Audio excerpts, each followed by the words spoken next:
ગુરુનું કૃપાફળ આ મળ્યું, મૂળ થઈ મતી મારી. ગઈકાલ આજ તણી બધી વણસી સ્મૃતિ મારી. તડતડ તૂટી ગઈ એ પ્રીતિ હું પર હતી મારી. નવરંગી દુનિયા પલકમાં વણરંગી થઈ મારી.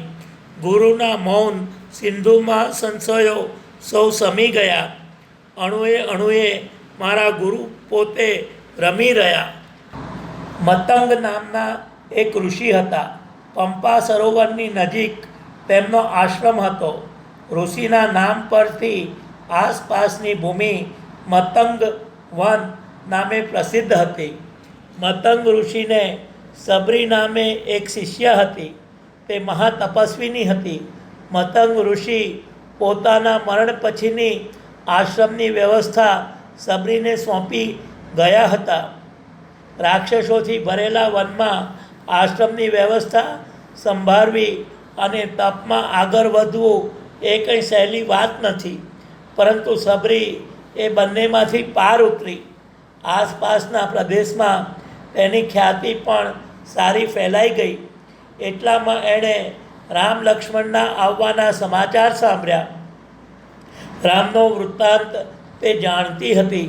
સત્યની ખાતર વનવાસ ભોગવતા અને ઋષિમુનિઓના હિતને માટે રાત દિવસ રાક્ષસોની સામે જીવ સટોસટના યુદ્ધ ખેલતા રામના દર્શન કરવા તે અધીરી બની ગઈ હતી.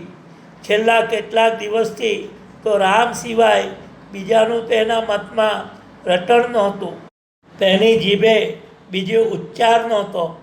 રામ આવશે એટલે તેમને અહીં બેસાડીશ, આમ બેસાડીશ, તેમને આમ જમાડીશ. આવી કલ્પનાઓ તે રાત દિવસ કર્યા કરતી હતી. તેનું મન રામમય બની ગયું હતું. એવામાં રામ લક્ષ્મણ તેના આશ્રમમાં આવ્યા. તેમને જોઈ તે સામે દોડી. રામ અને લક્ષ્મણે તેને તપસ્વીની જાણી. તેના પગમાં પડીને પ્રણામ કર્યા. બંનેને વાલથી ઝૂંપડીમાં લઈ આવી સબરીએ તેમને આસન ઉપર બેસાડ્યા. પછી તેમની સામે હાથ જોડીને એ ઊભી રહી. રામે પૂછ્યું, તપોધન, હે સાધ્વી, હે સિદ્ધ, તારું તપ નિર્વિઘ્ને ચાલે છે ને? તેમાં હંમેશા વૃદ્ધિ થાય છે ને? તારી ગુરુ સેવા ફરીને?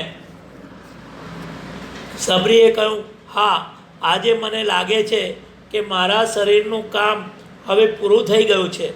મારા ગુરુએ મને સોંપેલું કાર્ય મેં યથાશક્તિ પણ તેમની જ કૃપાથી કર્યું છે.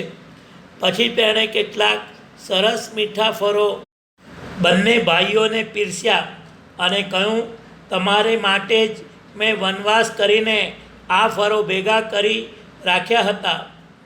આજે તે ફળ પણ ધન્ય થયા અને હું પણ ધન્ય થઈ.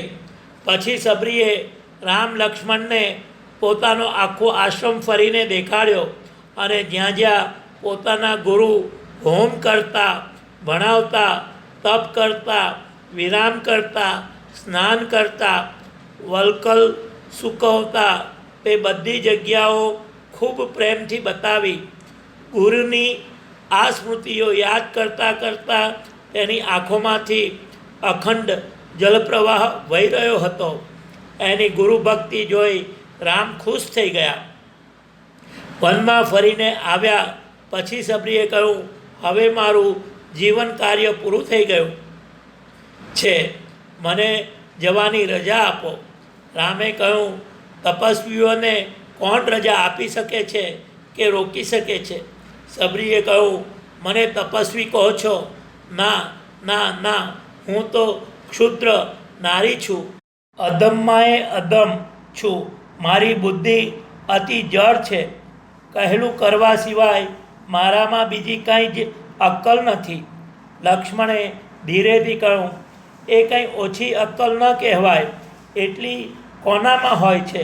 રામે કહ્યું, ધન્ય છે એ નમ્રતાને જેને પ્રતાપે આજે આ વનમાં પશુ પંખીઓ પોતાનો સ્વાભાવિક વૈરભાવ ભૂલી હરીમરીને રહે છે અને આ ભૂમિ તપોભૂમિ બની રહે છે. પછી સબરીએ સ્વહસ્તે ચિત્તા સળગાવી તેમાં પ્રવેશ કર્યો. તેનું વૃદ્ધ શરીર બળીને ભસ્મ થઈ ગયું. વાલ્મીકીએ સબરીને માટે તપોધના સાધ્વી એવા શબ્દ વાપર્યા છે. એ ખાસ લક્ષમાં લેવા જેવા છે. એઠા બોળનો ઉલ્લેખ પણ ક્યાંય નથી.